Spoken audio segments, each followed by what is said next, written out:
कराची के मवाज गोट में टायरों के गोदाम में लगी आग पर काबू नहीं पाया जा सका। कई घंटों से फायर ब्रिगेड की 13 गाड़ियों के जरिए शोले बुझाने की कोशिशें जारी हैं।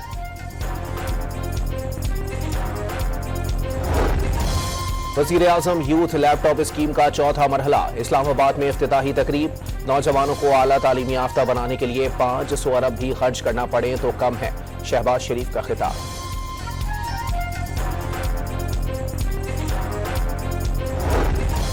फील्ड मार्शल सैयद आसिम मुनीर का दौरा पेशावर, कबायली अमायदीन के जरिए से मुलाकात की।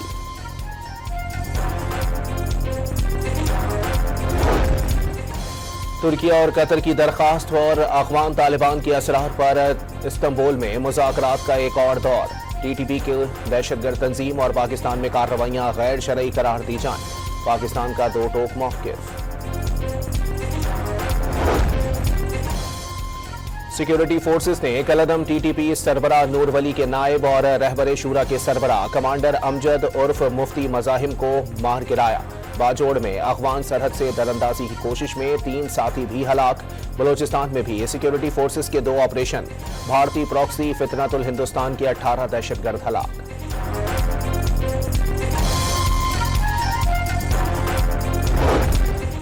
वज़ीर आला बलोचिस्तान सरफराज भुगटी की सदारत में इजलास। लेवीज फोर्स के इंतजाम के अमल को तेज करने और पुलिस की लॉजिस्टिक और अफरादी कुव्वत बेहतर बनाने का फैसला।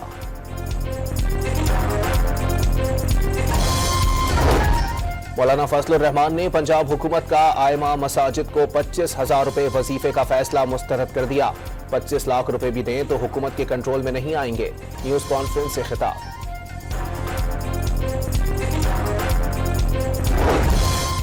और पाकिस्तान जनूबी अफ्रीका दूसरे और तीसरे T20 के तमाम टिकट्स फरोख्त। कज़ाफी स्टेडियम में तकरीबन 35,000 शायकीन के बैठने की गुंजाइश।